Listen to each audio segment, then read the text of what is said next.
Eddie Levert, the heartbeat of the OJs, carried Love Train, Backstabbers, and For the Love of Money into eternity. For over 6 decades, his voice didn't just echo through music. It echoed through the soul of Black America, rising from Alabama church pews to the world's biggest stages. He turned hardship into harmony and sorrow into song. But behind the legend was a man still walking through storms. Eddie, who lifted millions with his voice, buried 3 of his own children.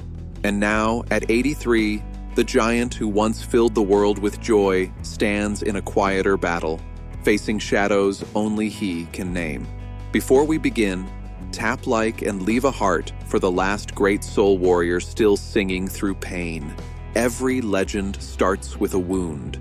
Eddie's began in Bessemer, Alabama, born in 1942 to hardworking parents who survived on faith. Their home leaked, the cupboards emptied often, and his mother sometimes gave him her only slice of bread while pretending she wasn't hungry. He grew up poor, unseen, and often mocked. But in a small Baptist church, his mother whispered, "Sing it like you mean it." And he did.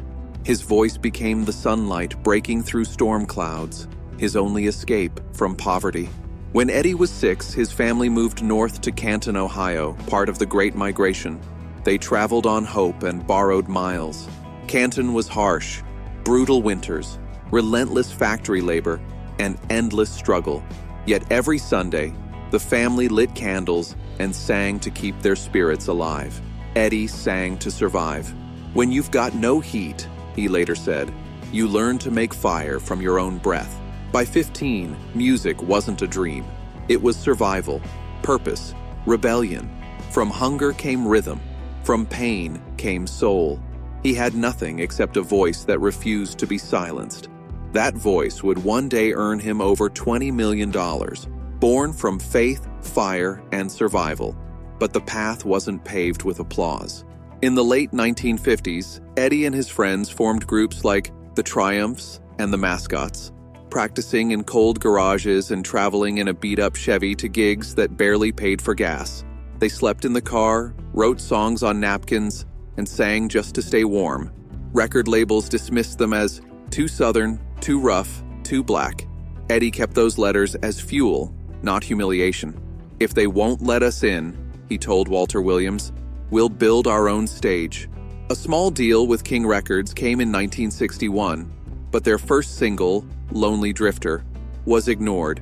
Members left, dreams cracked, but Eddie, Walter, and William Powell stayed, bonded by hunger and hope. In the mid-60s, they renamed themselves the OJs. They performed anywhere that would let them sing. Bars, lounges, empty rooms. Eddie pouring everything into every note. "Every rejection," he said, became a lyric. Then, Philadelphia changed everything. One night, under dim lights, Eddie sang not just music but every mile, every winter, every hunger he'd survived. The room froze, then erupted in applause. It wasn't fame yet, but it was the first time hope sounded louder than hunger.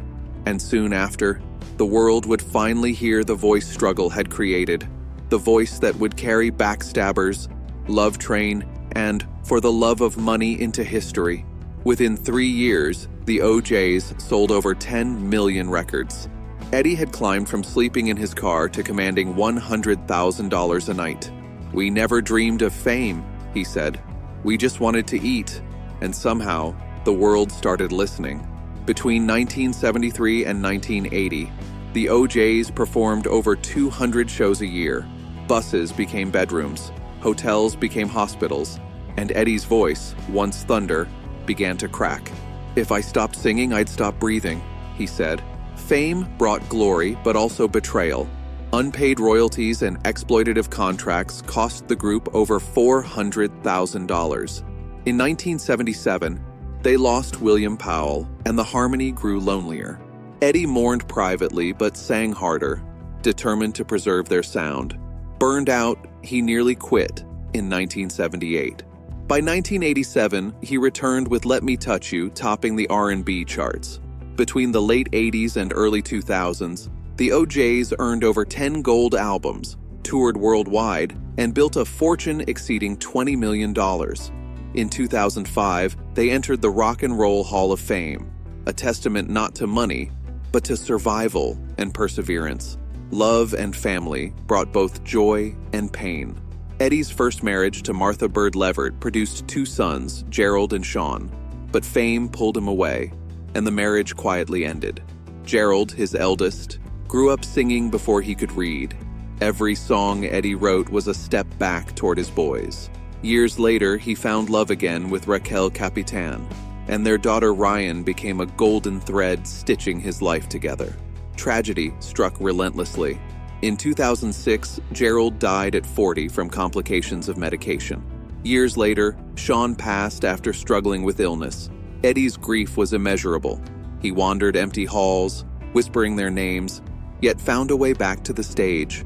Holding the microphone, he sang, "Baby, hold on to me," voice breaking, the crowd carrying the song for him. Before every show, he whispers Gerald and Sean's names like a prayer.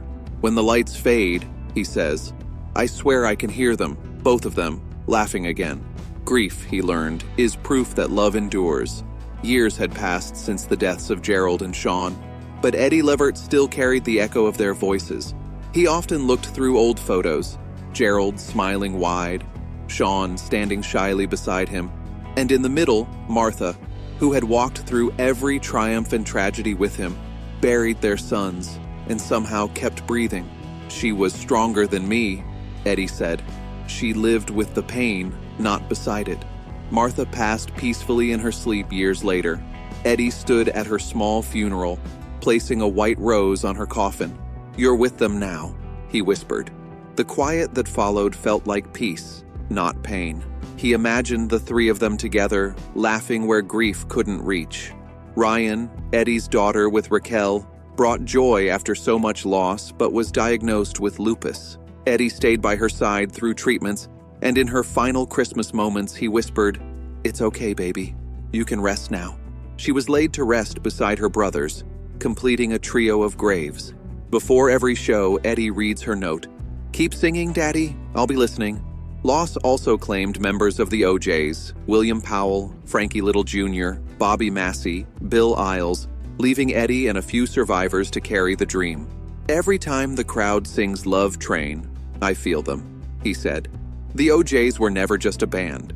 They were family, and their music a testament to brotherhood. Now in his 80s, Eddie Levert is one of the last true kings of soul. He lives quietly between Las Vegas and his hometown of Canton, Ohio, surrounded by memories of his sons, his late wife, and the brothers who helped him build the OJs.